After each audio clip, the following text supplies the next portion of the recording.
والتعليم والنفع والتذكر والتذكير والحث على التمسك بكتاب الله تعالى وسنة رسوله صلى الله عليه وسلم والدلالة على الهدى ونوينا بذلك إصلاح قلوبنا وقوالبنا وظواهرنا وبواطننا وما علمه الله من صالح النيات أن الله يدخل نياتنا في نيات الصالحين واجعلنا وإياكم من أهل العلم والمعرفة واليقين والمحبة والتمكين. اللهم أكرمنا بالعلم زينا بالحلم جملنا بالتقوى والاستقامة وأعذنا من موجبات الندامة بجودك وكرمك يا أكرم الأكرمين ويا أرحم الراحمين. Kita sudah belajar di kitab atau buku Riyadhus Shalihin sampai hadis yang ke-20. Di bab apa itu? Masih ingat atau tidak? Di bab Syekh. Bab apa? Bab apa Rayyan? Abu Taubat. Nah, bab Taubah ini hadis yang 20 ya kan Bu Aida? Syekh. Oke. Hadis ini sebelum kita masuk, hadis ini di dalamnya cerita yang mungkin kita bisa kalau ambil dari cerita itu bisa ambil pelajaran yang paling mulia. Pertama, kalau Allah Ta'ala hendaki kasih hidayah atau beri hidayah kepada hambanya, enggak ada atau tidak ada yang bisa tolak atau tidak ada yang bisa melarang karunia Allah Ta'ala turun kepadamu. Ini satu. Yang kedua, tentang orang alim sama orang ibadah, ahli ibadah. Namanya apa itu di sini? Namanya kepada salah seorang pendeta rahib atau abid. Itu banyak di sini di antara kita. Kadang-kadang ini ustaz atau si fulan, masya Allah hadir masjid 5 fardu tapi tidak punya ilmu. Kadang-kadang salah dari situ dia jadi seperti mufti. Ibu-ibu tanya, Pak Ustaz ini hukumnya apa? Dia langsung jawab, padahal dia bukan alim. Itu kadang-kadang jawabannya salah, kadang-kadang bahaya, kadang-kadang bisa sampai kita bilang ada beberapa orang sesat karena beliau. Ya, tujuannya, niatnya bagus, tapi dia bodoh, jahil, tidak belajar. Mereka lihat ini ahli salat, ahli puasa, selalu pergi pulang ke masjid, masya Allah bagus. Mereka jadikan dia seperti mufti. Ini salah, bahaya. Ya, kenapa? Nanti kita tahu dari cerita ini. Tapi orang alim yang ahli ilmi bisa bantu kamu. Juga dari hadis ini kita bisa ambil pelajaran juga tempat kamu kalau rusak, kampung kamu atau kota kamu, kamu tidak bisa melaksanakan ibadah atau agamamu, harus kamu cari tempat yang baik, yang bagus, biar bisa melakukan atau melaksanakan ibadah agamamu. Ya, coba baca hadisnya Bu. Baik Syekh. Dari Abu Sa'ad bin Malik bin Sinan Al-Khudri radhiyallahu an, bahwasanya Nabi Shallallahu alaihi wasallam bersabda, pada zaman dahulu ada seseorang yang telah membunuh 99 orang. Sebentar.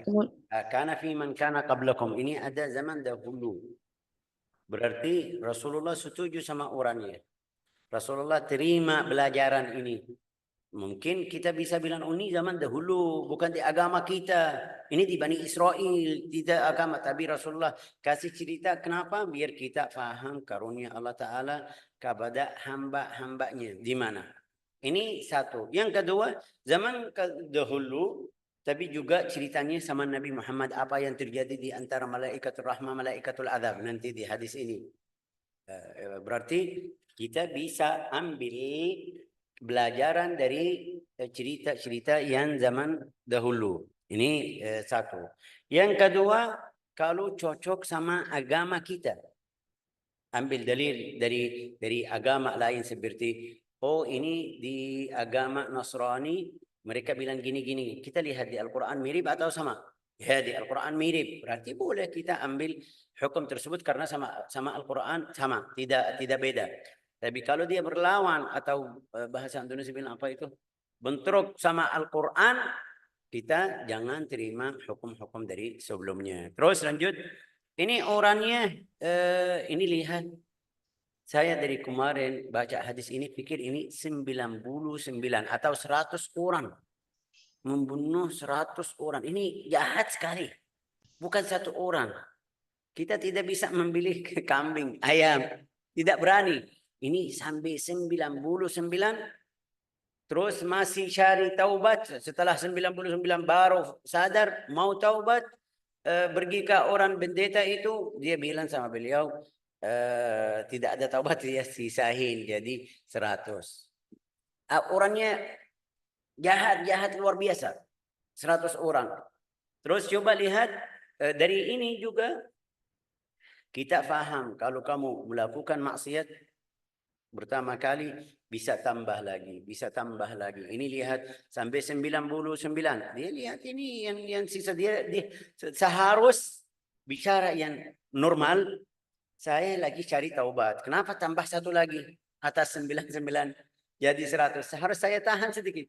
Tapi karena dosa tersebut sudah jadi mudah, jadi tidak takut, langsung membunuh orangnya. Coba baca ceritanya. Terus Bu, fasa'alan. Kemudian ia mencari-cari orang yang paling alim di negeri itu. Maka ia ditunjukkan pada seorang pendeta. Ia pun Ini lantas, lihat sebentar ya, sedikit. ya, Fasa'ala an a'lami ahli al-ard fadulla ala rahib. Itu yang saya tadi bilang, kalau Allah Ta'ala kasih hidayah, walau dosanya besar. Dosa kita di sini ada banyak yang bilang, Syekh saya punya dosa. Dosa kamu sudah membunuh 100 orang. Membunuh 1 orang. Belum, Syekh belum. Dosa saya masih sendiri. Mungkin bilang lihat haram, mungkin. Itu masih sendiri. Betul. Tapi ini Rasulullah kasih cerita orang yang dosanya ke orang lain. Juga bukan 1, 2, 3. Bukan 10, 20, 30, 100 orang. Tapi karena Allah Ta'ala sudah bergerak, hatinya lagi cari taubat, sudah buka hati buka hati, sudah orangnya lagi cari. Terus salah apa itu?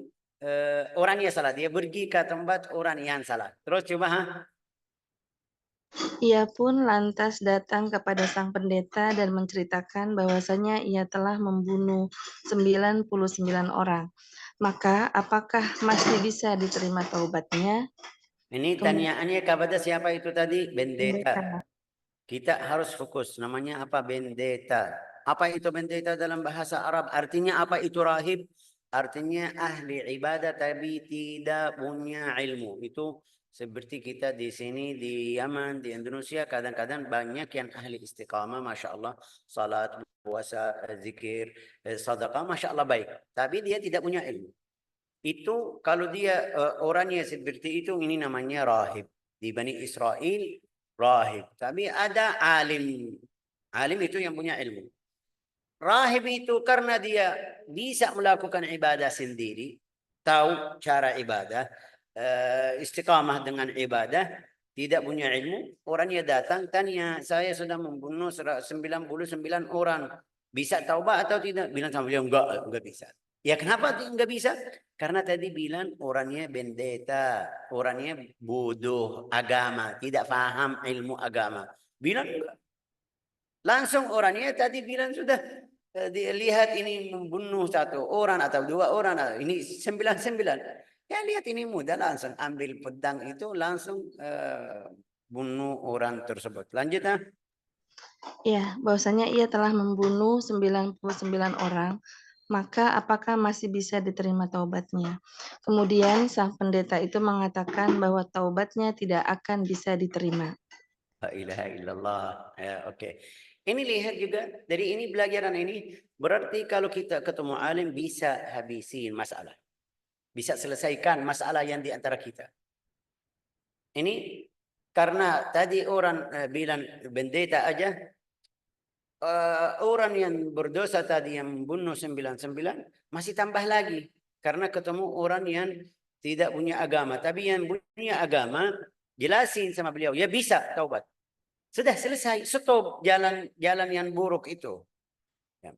Jadi orang alim bisa perbaiki masalah yang di antara kita. Kalau orang jahil tidak bisa. Ini bahaya sekali. Jadi di antara kita di lembaga-lembaga, di saudara kita jamaah muslim, kadang-kadang ada masalah khilafiyah. Masalah khilaf, ini boleh atau tidak boleh. Ini madhab Imam Syafi'i bilang boleh, madhab Imam Hambali tidak boleh. Terus sampai berantem, sampai jadi berang di antara mereka. Sudah pernah jadi seperti itu. Tapi kalau orangnya ulama, bilang ini madhab fulan, terima aja. Ini bilang ini madhab fulan, selesai. Orang bodoh enggak, lihat kita yang benar, yang lain salah. Itu yang terjadi di setelah mereka keluar itu yang namanya Salafi di dalam masyarakat umat Islam. Ya, mereka di Arab Saudi mereka membunuh berapa orang atas nama agama Islam, ini orang musyrik. Padahal bukan musyrik. Dia muslim, tapi mungkin kita bilang mereka terima tawassul, mereka terima ziarah ke makam wali, mereka bilang apa itu? Baca maulid, mereka baca salawat atau zikir dengan bersuara, mereka lihat ini kok kafir. Ini kapan? Karena orangnya bukan ahli ilmi 100%.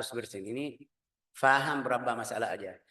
Ya, lanjut berarti orang pendeta yang namanya pendeta atau rahib atau abid di dalam agama Islam, ahli ibadah aja, tidak punya ilmu, orang bahaya kalau kita tanya tentang agama.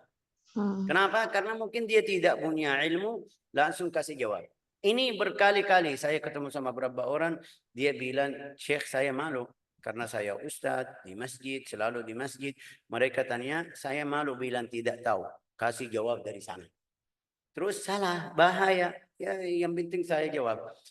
Ini banyak, bukan di cerita ini. Cerita ini contoh, tapi di antara kita juga ada. Dari cerita ini hati-hati, kita hati-hati. Saya basang sama teman-teman saya yang di sini, kalau kamu punya ilmu boleh jawab, tidak punya ilmu bilang Allahu a'lam. Al-Imam Malik di dalam riwayat cerita atau kisah, dia mereka tanya 40 pertanyaan, 40. Siapa itu? Al-Imam Malik. Kita tahu Imam Malik. 40 pertanyaan. Jawab sama 5 aja. Yang sisa 3-5 dia bilang Allahu a'lam.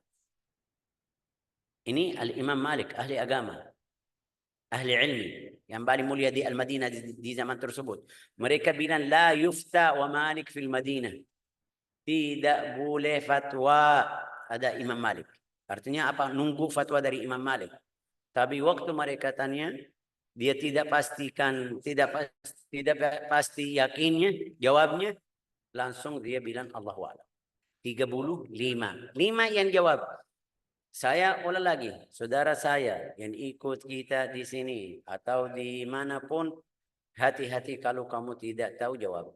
Karena musibahnya lebih dari yang kamu, kalau kamu bilang Allahu a'lam, sudah selesai. Terserah, berahmat. La ilaha illallah Muhammad Rasulullah. Karena kalau kamu bilang ya, mungkin musibahnya lebih besar dari kalau bilang tidak tahu. Tidak tahu musibah sama kamu sendiri. Dosanya kamu sendiri mungkin. Atau menghina diri sendiri mungkin. Tapi kalau kamu bilang ya melakukan ini, orangnya ikut, berapa orang yang ikut fatwa tersebut, jadi bahaya. Lanjut. Lantas orang itu membunuh sang pendeta tadi, maka genaplah sudah orang yang dibunuhnya sebanyak 100 orang. Kasihan. Kalau jawabannya benar dia bisa selamat. Ini pendeta. Tapi karena jawabannya salah sama orang yang salah, ya jadi ambil hukumannya sendiri. Hukumnya, oh Syekh kasihan ini, ya kasihan, betul kasihan. Tidak ada dosa, tapi kita tadi bilang orangnya salah. Lanjut Ia mencari-cari lagi orang yang paling alim di negeri itu. Ini lihat, masih hatinya masih cari taubat, masih mau tinggal hal yang dia lagi melakukan. Setelah membunuh pendeta itu jadi 100 masih cari. Tanya, ada yang ini, ada orang alim. Terus maka ia ditunjukkan pada seseorang yang sangat alim. Sangat alim. Alim tadi ya, tadi pendeta ini alim. Artinya apa? Punya ilmu. Langsung Kemudian ia menceritakan bahwa ia telah membunuh 100 orang. Maka apakah masih bisa diterima taubatnya? Orang yang sangat alim itu menjawab, ya masih bisa. La ilaha illallah. Ini ilmu agama bagaimana? Kalau kamu punya ilmu bisa selamat. Ini sudah selesai. Hal yang buruk dari orang tersebut sudah berhenti. Faedahnya dari mana? Dari orang alim. Karena dia bilang ya bisa taubat. Berarti orangnya tidak mau bunuh orang lagi. Sudah langsung. Bagaimana caranya? Ya sekarang kasih atau petunjuk jalan atau cara yang bagus biar dia bisa taubat. Apa itu? Pertama, Ya masih bisa. Siapakah yang akan menghalanginya untuk la bertobat? ilaha illallah. Ini lihat jawabannya. Siapakah yang menghalangi? Menghalanginya untuk bertobat. Ada? Enggak ada. Karena ini dosa kamu. Kamu hamba Allah Ta'ala. Bukan hamba guru. Bukan hamba presiden. Bukan hamba. Itu hamba Allah Ta'ala. Saya mau balik atau mau kembali lagi ke Allah Ta'ala. Pasti Allah Ta'ala terima. Sampai mereka kasih cerita satu orang yang dulu istiqamah atau ikut jalan istiqamah, ikut agama Islam. Itu orang Muslim di zaman tabi'in atau tabi'in. Dia dulu Masya Allah istiqamah. Subhanallah dalam satu waktu dia keluar dari jalan yang lurus, jalan istiqamah. Keluar ke mana? Itu mulai main-main, mulai ikut yang haram, maksiat, berdosa ya seperti biasa. Dalam satu hari lihat cermin atau kaca itu. Lihat sudah ada putih di sini. Bilang ya bagaimana saya kemarin ahli taubat, sekarang ahli maksiat. Bagaimana kalau saya kembali lagi? Allah Ta'ala terima taubat saya atau tidak? Dia dalam hatinya rasa saya salah. Tapi bisa balik atau bisa kembali lagi ke Allah Ta'ala. Allah Ta'ala terima taubat saya kalau kembali lagi atau tidak? Ya, di dalam mimpi dapat mimpi. Bilang sama beliau, wahai fulan, kamu kemarin ibadah istiqamah kita terima. Habis itu kamu maksiat, kita lagi nunggu kapan kamu balik lagi. Kalau kamu balik lagi atau kembali lagi, pasti kita terima. Ata'tana faqabilnak. Ata'tana faqabilnak. Kamu melakukan taat ibadat, kita terima. Wa asaitana fa amhalnak. Kamu melakukan maksiat atau setelah ibadah ta'ah itu kamu melakukan atau keluar dari jalan yang lurus ke jalan yang buruk, kita tunda, kasih kesempatan untukmu. Wa in raja'ta ilaina qabilnak. Kalau kamu kembali lagi ke kita, kita pasti terima. Kamu langsung dia sudah dari hari berikutnya balik lagi atau taubat ikut jalan yang benar. Ini orang alim bilang sama beliau, siapa yang bisa itu? Enggak ada. Artinya enggak ada. Bismillah, silakan. Apa itu? Caranya gimana? Terus? Pergilah ke daerah sana, karena penduduk daerah sana menyembah kepada Allah Ta'ala. Ini lihat orangnya bagaimana. Kasih, apa itu? Bilang apa, Bu? Nasihat, perintah. Kasih nasihat atau perintah atau jalan yang bagus. Apa itu? Pindah dari kampung atau kota kamu. Ya kenapa? Karena kamu melakukan di satu tempat, sudah mereka lihat kamu biasa, nggak ada yang diingkari, nggak ada yang bilang, kenapa? Karena setiap hari mereka lihat, ini fulan ahli maksiat. Jadi mudah.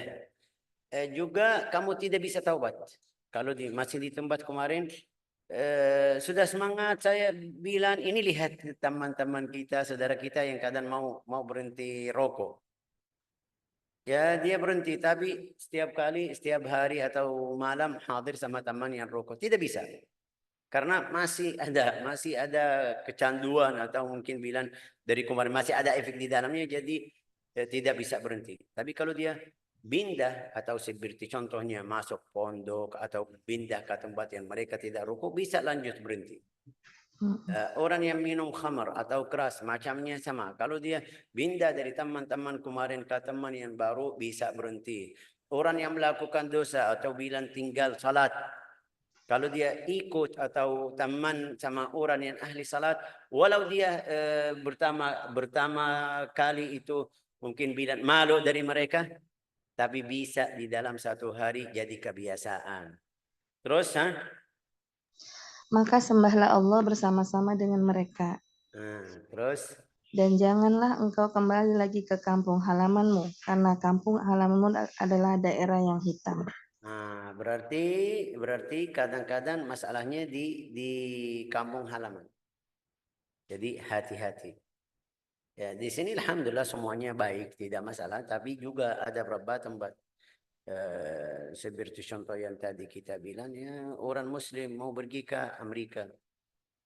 Ini cerita kemarin bilang, mertua saya bilang itu 30 tahun dari waktu masuk Kanada di 2006, berarti 28 ya kan, atau berapa itu tahun? 24 dari 2000, 24. Dia bilang belum pernah dengar azan. Dia tidak cari, ini urusannya sendiri, tapi dia tidak cari. Juga bukan seperti Indonesia, ada masjid di sana, di sini, kamu mau salat atau tidak mau pasti dengar. Nah, ini lihat bagaimana caranya bisa semangat, bisa keluarin. Saya tidur, bangun jam 4, jam 3, tidak ada suara azan, ya pasti saya main-main sampai selesai. Tapi kalau saya dengar azan, walau saya berat, walau saya orang berdosa, ya kadang-kadang ada rasa malu, ya sudah azan. Kalau dia tidak mau ikut atau pergi masjid, ya bisa 2 rakaat di rumah. Tapi di tempat tidak dengar apa-apa, tidak dengar azan, tidak dengar, bisa main sampai waktu tulu syams. Lanjut, Bu. Maka pergilah orang itu setelah menempuh jarak kira-kira setengah perjalanan, maka matilah ia. Ini lihat sudah tiga tanda orangnya sungguh-sungguh mau taubat. Yang pertama, setelah membunuh orang pertama, masih tanya di mana taubatnya. Ketemu orang alim bilang kamu sudah tinggal kampung halaman kamu, pergi ke tempat lain, dia ikut. Berarti ahli taubah harus terus menerus maju. Jangan kamu bilang saya mau taubat, mereka bilang pergi ke situ, ya berarti jauh. Ini beda. Lanjut. Kemudian bertengkarlah malaikat rahmat dan malaikat siksa. La ilaha illallah. Ini ceritanya cerita gaib. Karena enggak ada yang tahu malaikat siksa, malaikat adab atau malaikat rahmah kecuali Allah Ta'ala dan Rasulnya. Tapi ini Rasulullah yang kasih cerita, bukan cerita orang lain. Ya, bagaimana ceritanya? Juga lihat di tengah jalan. Orangnya sudah pergi sampai tengah jalan. Terus apa yang terjadi? Wafat, meninggal. La ilaha illallah, belum salat, belum puasa, belum ibadah, baru mau ke sana. Allah Ta'ala terima taubatnya atau tidak? Coba bilang.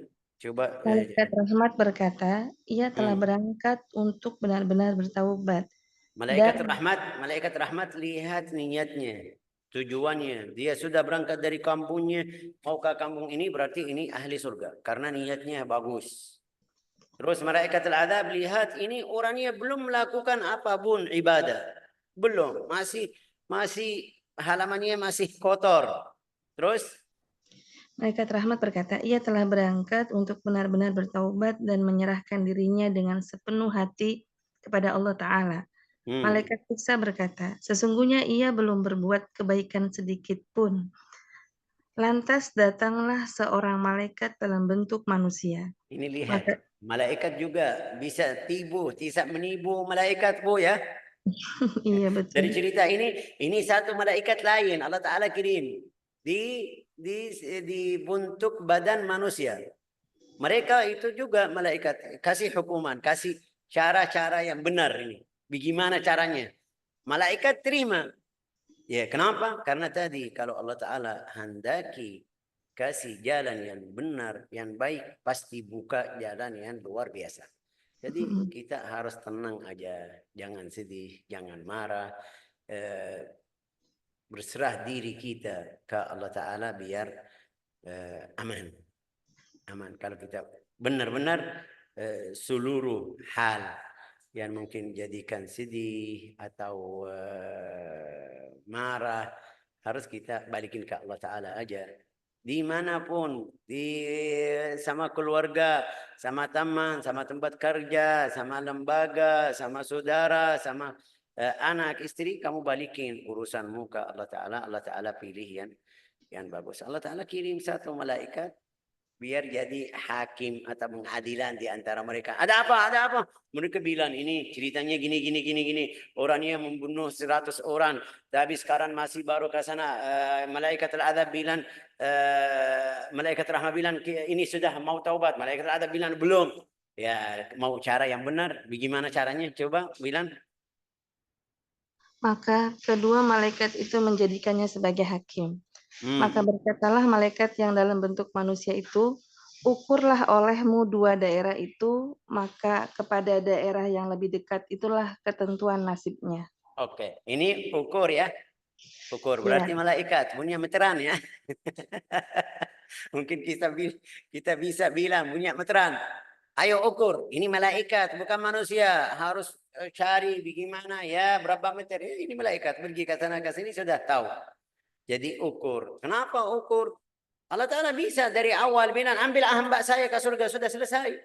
Tapi biar kita tahu tentang fadilah taubat, tentang fadilah keinginan dari hati kita, walau belum masuk ke jalan taubat yang benar. Saya ingin, saya sungguh-sungguh mau taubat tapi belum bisa atau lagi pergi ke sana, pasti Allah Ta'ala terima. Lanjut ha, mengukur ya kan Bu? betul, mengukur Syekh. Ya ilaha illallah. Terus, Mereka mengukurnya, kemudian mereka mendapatkan daerah yang dituju itulah yang lebih dekat, maka orang itu dicabut nyawanya oleh malaikat rahmat. itu satu riwayat. Satu riwayat setelah mereka mengukur bilang oh ini ke tujuannya paling dekat berarti ini masuk di malaikat rahmat. Ada di riwayat yang berikutnya terus, Pada riwayat lain, di dalam kitab As-Sahih dikatakan, ia lebih dekat sejengkal untuk menuju daerah yang baik itu. satu sejengkal aja lebih dekat. Berarti sudah sama tapi satu sejengkal itu ke arah tujuan atau kampung yang saleh.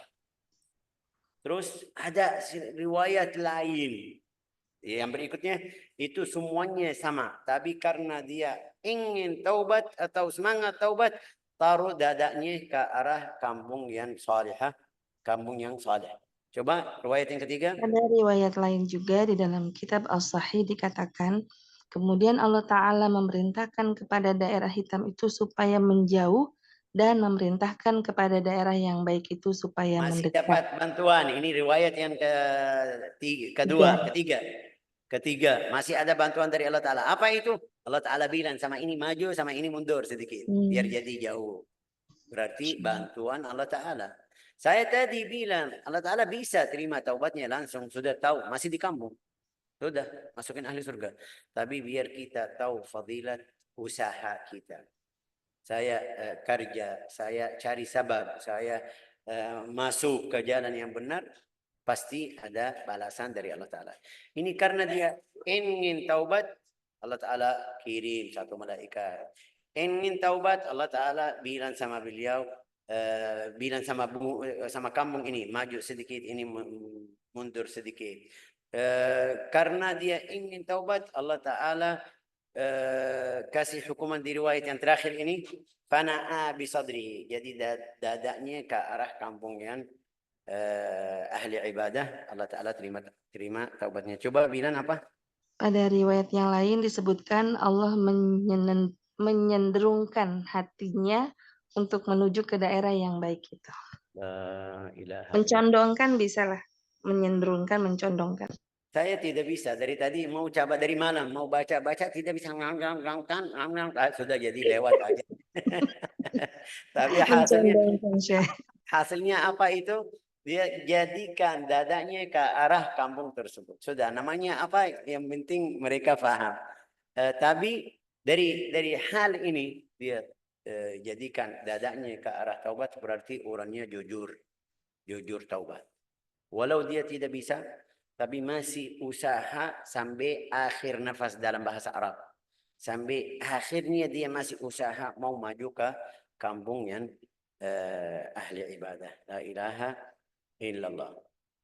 Kita sekarang bisa ambil berapa pelajaran dari sini? Tidak. Yang pertama, jangan lihat dosamu. Cukup hari ini, hadis ini cukup. Karena kalau kita baca di dalam tadabbur, wah luar biasa. Tapi mungkin saya kasih kesimpulan yang pertama, jangan lihat dosa-dosamu. Pasti enggak ada di antara kita yang dosanya seperti ini, membunuh 90 atau 100 orang. Berarti kalau kita balik atau kembali ke jalan Allah Ta'ala terima kita. Yang kedua, kita harus tanya sama ahli ilmi, bukan ahli ibadah. Itu yang tadi saya, bukan maksud saya menghina orang Indonesia, tapi kadang-kadang biasa orang Indonesia kalau lihat fulannya di masjid, pergi pulang jadikan ustaz, Pak Ustaz atau Pak Haji, apalagi kalau dia pergi haji, sudah haji, Pak Haji, ya jadi mereka tanya, sudah pernah kamu tahu ini orangnya belajar dari awal atau tidak? Belum, enggak. Tapi dia sering hadir kajian-kajian. Kalau jawabannya ambil dari kajian yang di masjid, ya mungkin. Tapi kalau jawabannya dari diri sendiri, itu bahaya. Jadi harus kita perhatian. Tanyaan kita atau bertanya kita ke ahli ilmi. Allah Ta'ala berfirman di Al-Quran, Fas'alu ahla dzikri in kuntum la ta'lamun. Ahla dzikri maksudnya ahli ilmi agama. Walau radduhu ila rasul wa ila ulil amri, yang faham hal tersebut, balikin atau kembalikan hal tersebut atau tanyaan tersebut kepada Allah Ta'ala dan Rasulnya. Ulil amri bukan maksud yang membimbing kita, itu presiden. Enggak, ulil amri ahli agama. Oke. Juga lihat faidah ilmu. Faidah ilmu bisa selesai masalah. Kadang-kadang itu di antara kita, di antara keluarga ini, kalau marah sudah tidak bisa berhenti. Apalagi kalau tidak punya ilmu. Tidak punya ilmu, ya campur ini sama ini. Saya marah sama fulan, terus masukin fulan dan fulan dan fulan. Kenapa? Yang salah fulan, si fulan nomor satu. Kenapa fulan dan fulan masuk di syara marah? Itu bahaya. Ini bahaya. Terus apalagi dari hal tersebut, belajaran masalah alam al-ard. Juga dari hadis ini, lihat ini taubat Allah Ta'ala atau pintu taubat masih terbuka. Hidup kamu masih di dalam hidup, bisa taubat. Kalau sudah masuk jalan akhirat, itu yang tidak bisa. Berarti kita harus segera taubat dari awal. Dari cerita itu, setelah dia di tengah jalan, orangnya sudah semangat, juga harus kita ambil semangat atau segera taubat atau semangat taubat atau cari jalannya. Terus bantuan Allah Ta'ala kalau dapat kepada orang yang jujur, itu luar biasa. Kita tidak bisa kasih bayangan. Ceritanya yang tadi kita lihat, Allah Ta'ala maju kampung yang salihah, menjauhi kampung yang buruk. Terus Allah Ta'ala kasih malaikat biar jadi pengadilan di antara mereka. Apalagi Allah Ta'ala terima taubatnya belum dia melakukan hal-hal yang baik. Oke, terus apalagi?